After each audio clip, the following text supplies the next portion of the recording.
A dupla consiste em Gabriel Isler. E Reinaldo Rogers. A nossa hipótese para esse trabalho foi analisar melhor o papel do atrito.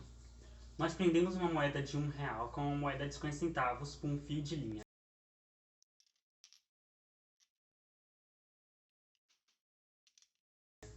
Depois, colocamos o sistema em uma mesa de madeira rugosa, deixando a moeda de 50 centavos pendurada.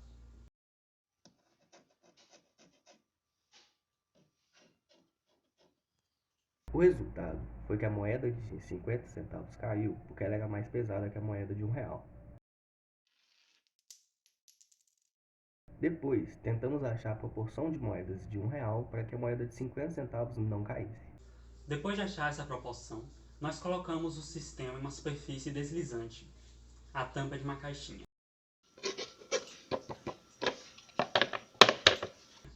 E novamente deixamos a moeda de 50 centavos pendurada. Porém, ela não se moveu. Bom, nós precisávamos achar a proporção perfeita a qual o sistema permanecesse imóvel na superfície de madeira rugosa e deslizasse na superfície lisa. Por isso, nós repetimos esse processo até achar essa proporção, e no final, nós encontramos. Ela seria de 5 moedas de R$ 1 mais uma moeda de 1 centavo contra 3 moedas de 50 centavos. Isso mostra que a massa do sistema não é o único fator que determina se o sistema se move ou não, e que o atrito tem também um papel importante nisso. Mas com esse experimento, nós também podemos determinar o coeficiente de atrito das superfícies. Nós decidimos calcular da superfície lisa, já que nós já temos a proporção correta de moedas para que ela escorregue. Mas se nós decidíssemos calcular da mesa de madeira rugosa, nós só precisamos retirar moedas o suficiente para que elas escorreguem dela. E depois disso, aplicar os dados no processo a seguir. Nós começamos achando o peso das moedas. Considerando que a massa da gravidade seja 9,8 metros por segundo ao quadrado, nós temos o total de 366,814 newtons para o conjunto de moedas na mesa e 229,614 newtons para o conjunto de moedas penduradas.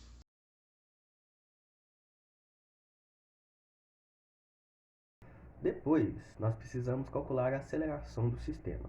Para poder fazer isso, nós só precisamos medir a altura que a moeda de 50 centavos caía, que no nosso caso é de 17 centímetros, e medir o tempo que ela cai. Porém, como essa medida não é muito exata, nós decidimos medir o tempo aproximadamente 5 vezes e usar a média desse tempo, que no nosso caso foi o resultado de 0,692 segundos.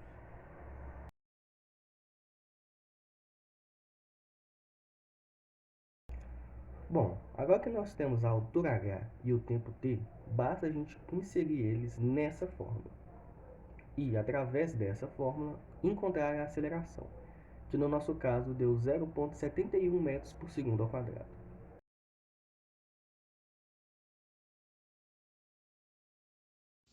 Agora só falta calcular o coeficiente de atrito dinâmico da mesa. Para isso, nós usamos a segunda lei de Newton. Considerando que a atração do fio de linha é o mesmo entre dois blocos, nós podemos isolar o coeficiente de atrito e assim nós finalmente temos ele. No nosso experimento, o coeficiente de atrito da superfície lisa é igual a 0,508.